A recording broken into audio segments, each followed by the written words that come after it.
lafti tun lafni nurra jirru tun ilmaan Oromoo ilmaan Arsii shiftaa jaanii dirree irratti fannisaa turani beeytu shiftaa jaanii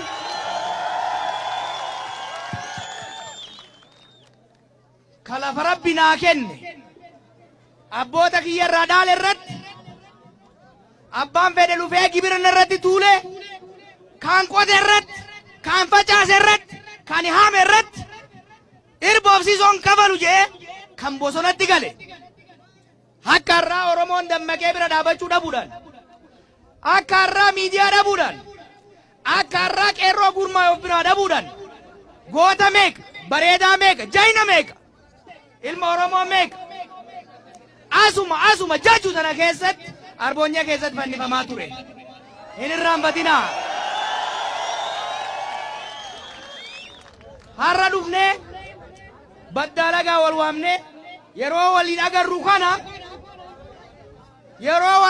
kana dhiiga goototaatirra dhufne lafee goototaatirra dhufne kana dagachuu hin qabnu irbuu goototaa qabna irbuu abboota keenyaa qabna jechuu lafatti hin dhufne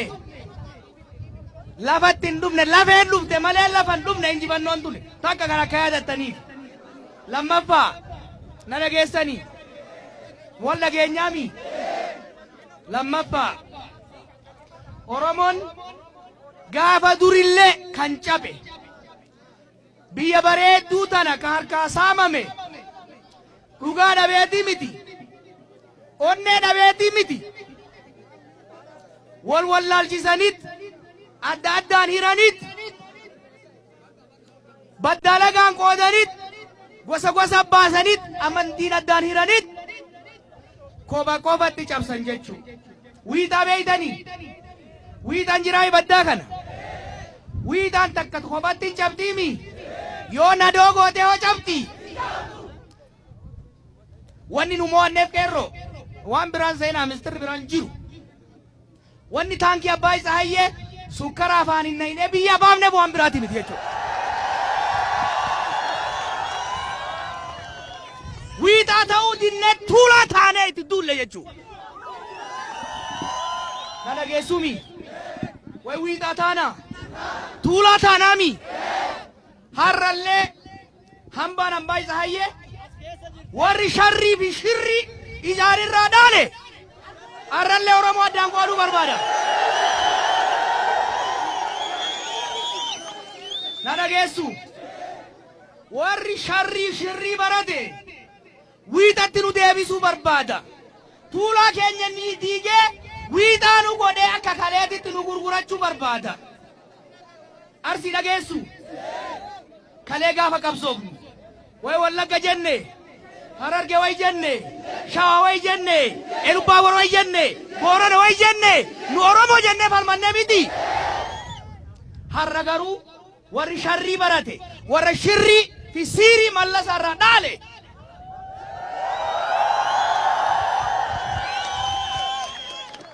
warri sharrii warri ideoloojii minilikii fi sharrii mallasaatiin socho'uu barbaadu maal godhuu barbaadan beeytu Wallaggatti lola labsaa Arsii faarsuu barbaada hin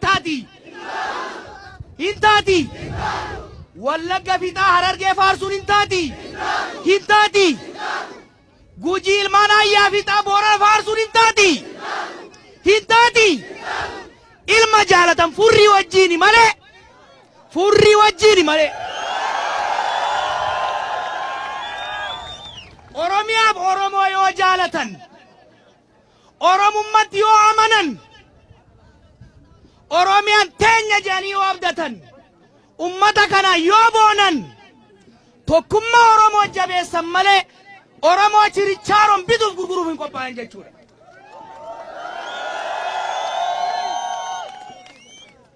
Jajuu na dhageessaniimi karaa asii gara sibiilaa kana agartaniimi akka itti caccabe agartaniimi kan irra dhufne kana akka itti caccabe agartaniimi mallayni hin dhabamne bara.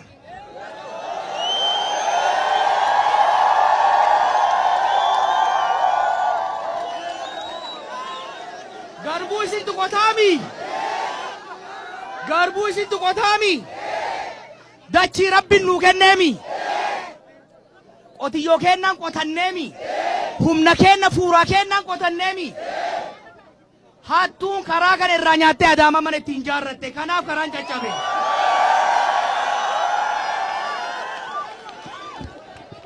Qeerroo dhageessu way barnoota way nutti hafte kurraazii naxannaaneemi maatirikii dabarree yuunivarsiitii seenneemi waggaa 4 bachoo nyaannee itti goggoynee eebbifamneemi. Maaliif hojii dhabne ree? Maaliif hojii dhabdarree? Osoo hayyuun jiru hayyuun hojii dhabee maayyimiin ol deemee nu gurguraa jira jechuu. Jajura dhageessu tun dhumuu qabdi jechuu. Midhaan isin facaafattan fuuraan keessan haqee maqaa keessaniin hatamee biyya alaatirraa riqeeffamee karaa caccabarra deemuun dhaabachuu qaba jechuu. Akka dhaabatu feetu? Hanni akka dhaabatu feetu? Zulmiin akka dhaabatu feetu? Tokkummaa Oromoo chirichaaruuf dhiyeessuun akka dhaabatu feetu? Ilma Aayyoo fi Aabboon eebbisan nuu kennaa. Of keessaa baasaa filadhaa. Tokkummaa keessan cimsadhaa. Tokkummaa keessan cimsadhaa. Walii galaa. Filannoo dhufuuf qophaayaa. Warri barbaaddan Osmaayaa filama. Warri kun Galmaayaa filadhaa. Oromiyaa irratti sagalee keenyan tokkummaa keenyan tokko taanee biyya teenya bulfanna. Ardii teenya ardii jaju ta arsiita Oromiyaa ni misoomfannan isiniin jaa. Qeerroo alaabaa tanniin gartu agartu ni agartaniimi hin irraanfatinaa jaju hin irraanfatinaa alaabaa tana ol qabuudhaaf leenjisoo diigaatirra hanga nadii gammadaatitti irratti wareegamneef. Leenjisoo diigaatirra hanga qeerroo kaleessaatitti ijoollee kaa'imman nu biraa gubtu hamma gaafsaniititti itti wareeynet itti dhumnet itti gumannet itti hidhamnet injifannoodhaan wayyaanee taankiin biyyaa baafnee malee kadhannee ol hin qabanne kana beeka. Har'as taanan borus taanan ardii teenyarratti biyyoo teenyarratti jaju teenyarratti arsii teenyarratti Oromiyaa teenyarratti abbaan nu ilmaan Oromooti nu uummata Oromoodhaati.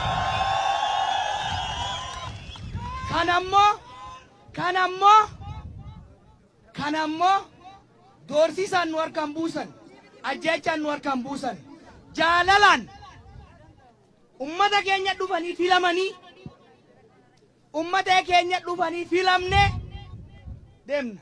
Bara dabre keessa Nadhiin Rakaasii hanga Kiyyatti, Taaddasaa Rakaasii hanga Mararaatti, Baaroon Rakaasii hanga Baqqalaatti, Elemoon Rakaasii hanga Qeerroo Harraatitti of kennine qabsoofne Oromoo. Namni nuu qabsaa jedhe jira. Ofirra fudhannet wareegama baafne miti. Ofirra fudhanne aarsaa kafalle miti. Har'a wanni isin dhufnuuf isin bulchuu barbaanna. Isin bulchuu barbaanna akka ummataati.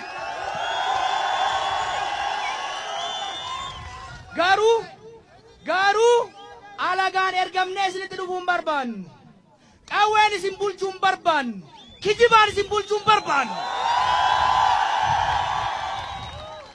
Waan kalee hojjenne yoo nu amantan, beekumsa mul'ifneen yoo nu amantan, dandeettii qabnu yoo nu amantan, Oromiyaaf Oromoo hin ganan hin gurguratan jettanii yoo amantan nu filattu.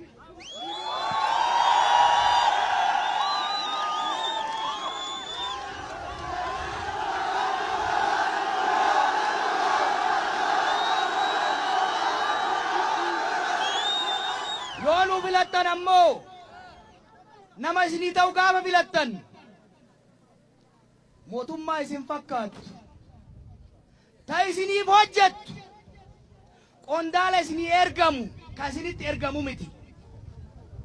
Bulchaa aanaa isinii ergamu ka isinitti ergamu miti.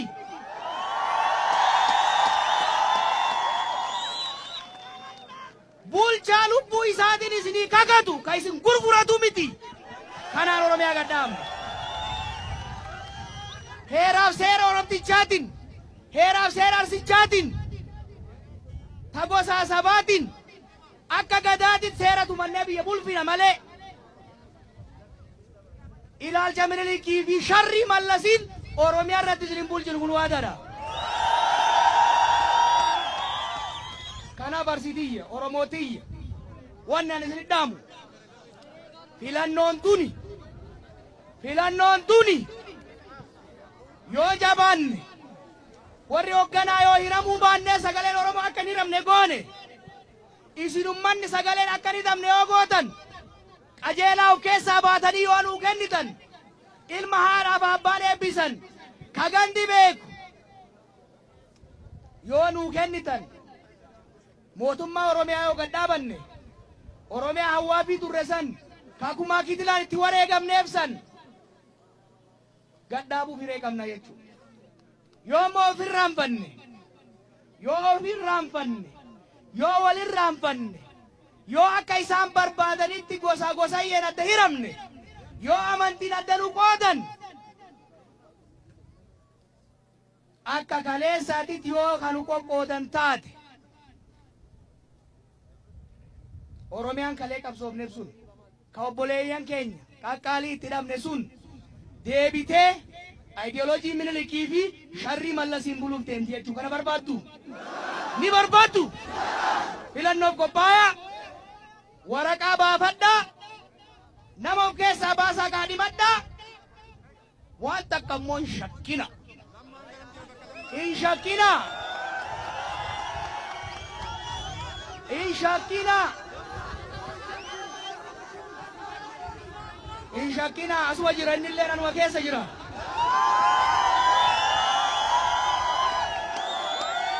Waan tokko hin shakkina. Waan tokko hin shakkina. As geenyeef duuban deebinu.